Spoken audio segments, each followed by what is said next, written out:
Gwen Young is director of the Global Women's Leadership Initiative and the Women in Public Service Project at the Wilson Center. She joins us today to talk about a new project involving big data. Hi, Gwen. Welcome. Thanks for joining us. I want to ask you about, first, before we dive into this new initiative, just a review of the 50 by 50 initiative for people who aren't familiar with it. Yeah, it has a really simple goal of ensuring that by 2050, 50% of government leadership positions are held by women. So the interesting thing about this is to define government. So this is all aspects of government. These are mayors, these are city commissioners, these are presidents, but it's also the national security, the police forces. So to make sure that basically the government looks like what the population breakdown looks like, inclusive government, if you will. And so how are we doing on that road to 2050? We'll get there, but we're not doing that great. I mean, if the numbers... Fits and starts. Certain sectors we're doing really well. Certain sectors like parliaments, Congress, we're happy to talk about. We've got a 2020 goal of getting to 30%, which everybody sort of in the community thinks we're going to get there. The question becomes, though, the long term. What is it going to look like in 2050? Will we actually get there, and for how long?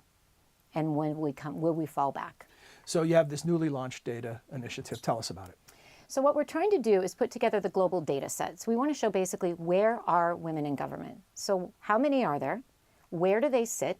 What powers do they hold? And what are they able to accomplish? So across sectors, both local and national. So the first part is the data framework. But the second part is, how interesting is that? So we have a heat map. We're doing data visualization and infographics.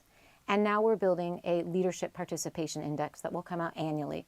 That will show you how a country is doing and what those numbers look like in relation to employment numbers in the population, in relation to what percentage of the population are women generally, education levels. So you can really look at where women are generally across the population, and mainly, does the government and do the government institutions reflect the populations they serve? And is this available now? Can people find this online? Yes, so you can go to our website, which is data@50by50movement.org, and you can go now and you can compare countries. So you can look, you can pull up where women are in government, you can pull up another set of indicators, our percentage of the population that's women, what does women's educational attainment look like, you can pull up data and income, and then you can compare it to 2 or 3 other countries.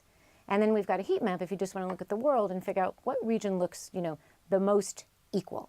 So, you've been at this for a while, and when you look at this first iteration of the data, which I'm guessing is going to be updated as necessary or as frequently as necessary, what do you take away from it? What do you see when you look at that beyond individual numbers? Mm-hmm. What is the story that is told?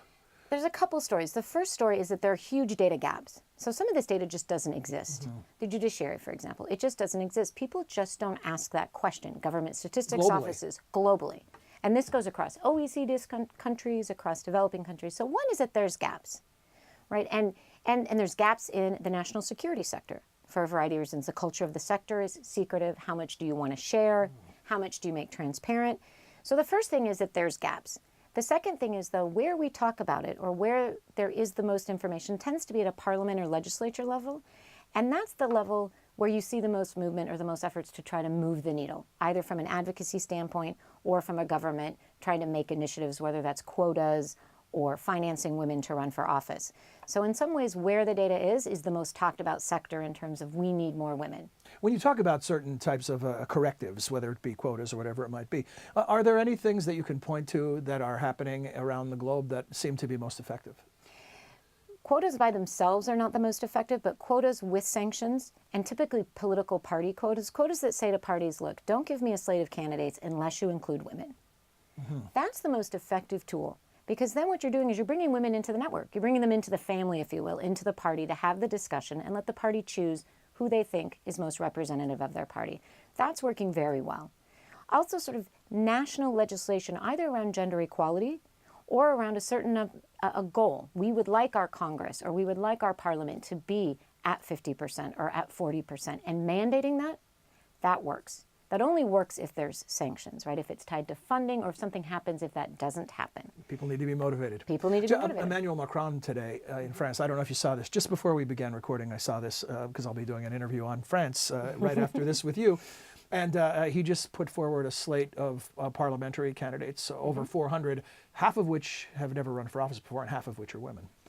Exactly what you're talking about. That's exactly what I'm talking about. And it's something Trudeau did. You just come in, you make the commitment, you put the political will, but you pick the slate of candidates and say, here it is. here it is. This is important to us. So we live in this age of so-called big data, and people are just enchanted by all the ways that we can collect and cut and slice and visually represent data. You have it, and you're building this whole archive. What do you hope will happen with it? You don't just want people to be informed, right? You want them to act. So is it by itself a motivating factor, just seeing the picture, seeing the pie chart, seeing the presentation? I don't think so. That said, for advocacy purposes, having the pie chart, having the heat map, having a really interesting graphic, that works for advocates, and that works for saying this is the reason why. What we're really hoping, though, is this is trying to drive institutional and systemic change.